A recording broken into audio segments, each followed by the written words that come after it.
juróom-ñeenteeli fanu campagne yamoo fukki fan ci weerum février daleen ak jàmm ci seen xibaar yi ñeel campagne présidentielle bi li ci gën a fees bokk na ci ab dawalkatu moto Jakarta bu ñàkk bakkanam ginnaaw nag ab accident bu dox digganteem ak nag cortège bi di cortège yu coalition Idy 2019 lëkkaloo ci wàllum élection présidentielle candidat Ousmane Sonko waxtaan na ak maître Abdoulaye Wade Idrissa Seck nag moom ma nga woon foofu ci Tambacounda mi ngi wax li nga xam ne mébét na ko ngir boobu gox cellule Benno Bokk Yaakaar tey def nañu ab daje ginnaaw bi Abdoulaye Wade daje ak ki nga xam ne mooy président Ousmane Sonko ñoo nag ñu ngi ñaawlu kàddu yi nga xam ne président Abdoulaye Wade waxoon na ko fi waaye it di néewal doole li nga xam ne mooy kàddu Ousmane Sonko.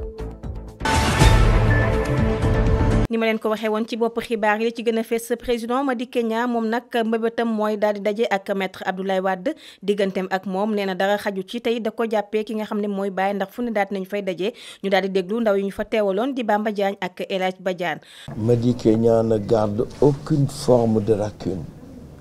rancune, aucune forme de sentiment négatif à l'endroit d'Abdoulaye Wade. Je continue de lui vouer la même considération et la même affection. Chaque fois qu'il faut le rencontrer, je n'hésiterai pas à le faire. Il le mérite doublement pour tout ce qu'il a donné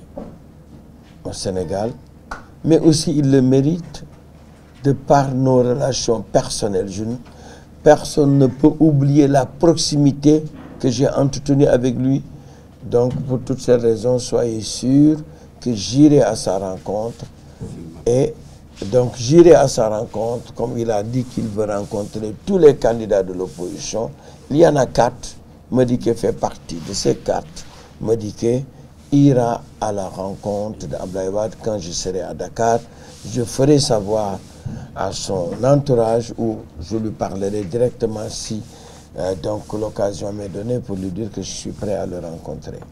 Candidat Ousmane Sonko nag démb gisee na ak képp ki fi nekkoon njiitu réew président Abdoulaye Wade waxtaan nañu waaye ci boobu waxtaan nag waxtewuñ fa benn yoon li nga xam ne mooy lëkkaloo ngir liggéey ci élection présidentielle yi ginnaaw bu mu génnee di waxtaan ak taskatu xibaar yi ñu daal di déglu li nga xam ne wax na ko Abdoulaye Dione mënu fa teewaloon ak Ali Diallo. Mais aussi surtout des écueils qui ne manqueraient pas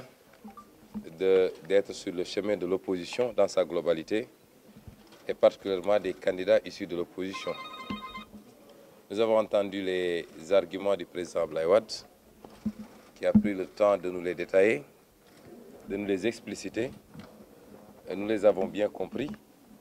parce qu'effectivement, c'est le combat que toute l'opposition mène depuis plusieurs mois, voire même années maintenant, pour la transparence du processus électoral. Relativement au fichier électoral lui-même, qui n'est jusqu'à présent disponible pour aucun opposant de ce pays, ni pour la société civile également. Les cartes d'électeurs qui sont encore en souffrance, qui n'ont pas encore été livrées à leurs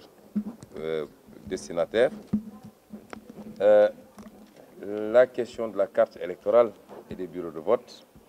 c'est toutes ces questions. La question également du déplacement des électeurs,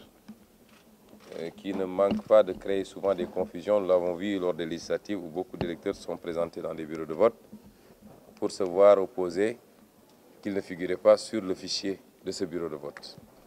Et donc sur toutes ces questions, le président Abdoulaye Wade a donné des arguments techniques que nous avons entendus et que nous comprenons très bien. Par ailleurs, il nous a exposé sa position de principe, qui est une position que autour de laquelle d'ailleurs nous nous solidarisons. Cette position, c'est que le Parti démocratique sénégalais a été injustement écarté du processus électoral, de la course à la présidentielle. Et ça, dans toutes nos déclarations depuis la proclamation de la liste définitive, nous l'avions nous-mêmes dit à haute voix que le Conseil constitutionnel a écarté des candidatures, dont celle de Karim Meïssa Wade, mais également celle de Khalifa Sall, sur aucune base, de la même manière qu'il a écarté des dizaines d'autres candidatures à partir d'un parrainage que personne ne comprend, que personne ne connaît, puisqu'ils sont les seuls à procéder à la vérification des parrains sans associer les candidats ni leurs experts. Rufisque président Sonko mi ngi fa woon ginnaaw bu mu gisante ak ki nga xam ne mooy Abdoulaye Wade moom nag ci kanamu ñi nga xam ne sopp nañ ko na bokk ak moom parti moom yaakaar na ni nag élection présidentielle yi élection am la te dina ko gagné ni mu waree. ne yéen ñi bokk ci coalition Sonko président da ngeen war a kontaan ci coalition bi ngeen bokk parce que yéen a am le meilleur programme fii yéen a ko am dellu si waat am le meilleur candidat.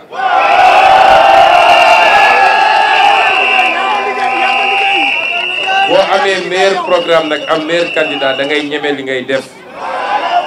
moo tax ñun bi ñu nee débat war na am ak candidat yi ñoo njëkk a yëkkati suñu loxo ne ñun de bindu nañu. keneen ku wóolu boppam rek na bindu. ñu daje xuloowuñu xiiroowuñu ŋaayooñu saagantewuñu débat la ñu ne mbay mi ñu ne napp gi ñu ne càmm gi ñu ne ressources naturelles yi ñu ne tali yi ñu ne njàng mi ku nekk génne sa xam-xam wax sénégalais yi atte loolu jarul daw bokk na ci li ñu wuteere gaa yi mooy ñun ku bëgg a xam suñu idéologie ak fi ñu bëgg a jëmee Sénégal dëgg da ngay téye ab téere bu ñu tuddee solution téye programme bu ñu tuddee jot na ñaar yooyu boo ko lënkalee teg di nga gis ni amul lu ñu bàyyi ci li nga xam ne mooy jàngoro Sénégal waaye amul lu ñu fàtte it ci ay proposition yu koy saafaral teg ci nag te loolu dina néew ngeen gis ko ci programme. Tambacounda amoon na gan Idrissa Seck bu coalition Idy 2019 moom nag daal dina fay dem waxtaan ak ñi nga xam ne ñoo fa nekk ñàkkum xëyu ndaw ñi ak jafe-jafe yi nga xam ne dëkk ba am nañ ko waaye nag dina wéy di dem fi nga xam ne mooy Koungheul ànd ak Pape Diop mi nga xam ne candidat boo xam ne dañ koo rëkkale la woon ñoom nag li ñu bëgg rek mooy gagner élection yi ci premier tour. yéen a ma wax à travers toutes les rues que gars yi ñëw nañ fii mais seen xaalis mënu leen a jënd loolu nag tax na ma gëm li ngeen wax mooy qu'à l'image du reste du Sénégal Inch'Allah le 24 février 2019 la victoire de la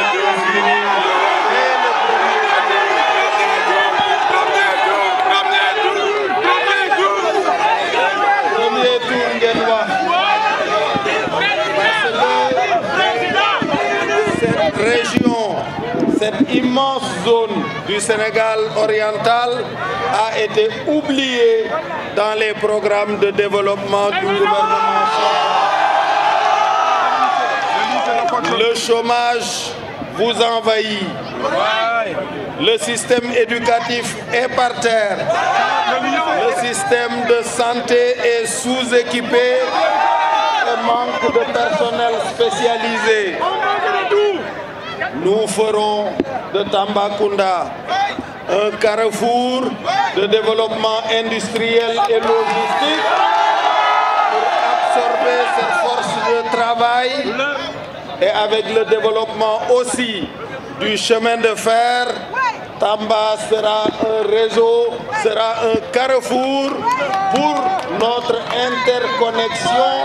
avec les pays de la sous-région. xibaar yi ci gàttal moom nag ab magistrat la woon bu tekki ndombol tànkam juge Ibrahima Dème daal dinay ànd ak ki nga xam ne mooy Cheikh Issa Sall bu PUR moom nag nee na ñi nga xam ne bëgg nañ ko ak safoo ko yépp ñu daal di battre campagne ngir rek Cheikh Issa Sall daal di jël li nga xam ne mooy ndam li campagne présidentielle 2019 ci Koumpentoum am na nag ab choc bu metti bu fa am waaye nag waa ji mujjee na ñàkk bakkanam waaye ki nga xam ne moo doon dawal oto bi te ànd ak Idrissa Seck moom ay gaañu rek la ci am Touba Sam nekk commune bu nekk foofu ci Koumpentoum fan foofu nag la yëf yi amee ñi nga xam ne fekke nañu boobu accident ñi ngi wax ne nag waa ji daf doon jéem a rek jéggi li nga xam ne mooy tali bi ba tey nag ci campagne électorale bi présidentielle 2019 Macky Sall nag mu ngi woon foofu ca Tambacounda yaa Kolda candidat Benno Bokk Yaakaar bi moom samedi ji juróom-ñaari fan ci weerum février la daal di nag dem foofu ca Tambacounda ba tey nag ci campagne électorale bi président Macky Sall moom dina dem ci Fuladu waaye nit jaar fi nga xam ne mooy Ziguinchor maître Madické Niang ma nga woon ca Casamance yi plateforme bi nga xam ne nag Ndeye Marie Diédhiou moo ko jiite bëgg nag jàmm sax dakk foofu ca Casamance daal nañ koy jébbal ab bataaxal mu daal di koy signé daan lépp dina antu ndax bu nekkee président lépp loo xam ne bëgg nañ ko ngir jàmm daal dellusi foofu ca Casamance moom nag dina ko def. lii ma nekkoon xibaaru campagne bi ci biir Dakaractu jaajëfal nañ leen baax ci teewlu bi dig daje suba incha allah bàyyi leen ngeen wéyandi suñu programme ci biir Dakaractu.